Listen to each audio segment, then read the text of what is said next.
A federal trial in New York is shining a harsh light on the world of vintage wines. A dealer is accused of cheating collectors out of millions by selling them bogus bottles. Experts say this kind of fraud is actually more common than you might expect and very hard to detect. Bill Plante is with us. Bill, good morning. Morning, Nora. Well, you know, once this guy was a rock star in the world of rare, expensive wine. And now Rudy Kurniawan is on trial for fraud here in New York, accused of making millions selling counterfeit wines to unsuspecting collectors. In the indictment, Kurniawan is also known as Dr. Conti, after one of France's greatest wines, and Mr. 47 for one of the great vintages of the 20th century. It charges that he manufactured and attempted to manufacture counterfeit bottles of wine at his home, operating what was in effect a counterfeit laboratory. He just sort of came on the rare wine scene. No one really knew his background. Benjamin Wallace has written about the case for New York Magazine. The likely things he did include blending sort of cheaper vintages to create other vintages that he could sell for more money, taking bottles that had originally contained very expensive old wines and pouring younger or lesser wines into them. When he first came on the scene in 2002, Kurniawan presented himself as a collector of rare bottles.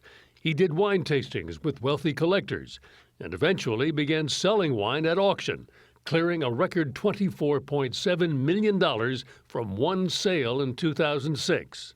I had two clients who each spent over $1 million buying wine from Rudy, and they were the murderer's row of wines in the world. The oldest, rarest, most valuable, hardest to find. But over time, that began to look too good to be true.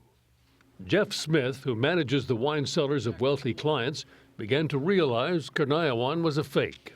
When they went to go and sell the wine at different auction houses, including Sotheby's, Zaki's, and others, and found that the wine was getting rejected because they had issues with either the labels or the corks or capsules, the bottles themselves. When the FBI raided Kurniawan's home last year, they found a sophisticated operation for corking bottles and producing fake labels. These are all counterfeit bottles? The ones standing up on the counter are counterfeit. How do you tell? There are label characteristics for most of these wines.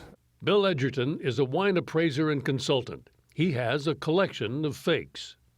He did a good job of counterfeiting labels. With printing equipment today, and even home printers, you can do a remarkable job of making a counterfeit. This could be described as a high-class problem for rich people. Yes, it could, but whether or not your taste is for a $10 bottle or a $1,000 bottle, you deserve to get a genuine glass of wine. Kurniawan's attorney is arguing that his client was duped, that he is also a victim. If he's convicted, he faces 40 years or up to that behind bars. As for the buyers of the phony wine, they are out of luck. Indeed. So, I mean, if you're a collector and you taste one of these wines, you may not know, because most people, even while they claim to know a lot about wine, probably could not tell. Look, if you're drinking a wine that's 40 or 50 years old, there's nobody around who knows how it was supposed to taste to begin with, and it may at that age have faded. Right. So the best way to avoid it is not to buy any old wine and not to spend more than a couple of $100 a bottle. You on board? That's what we subscribe to in our house, yes. Usually not over 10 This is or a one 15. quick answer. What's the oldest bottle of wine you have in your collection? 1949. There you go.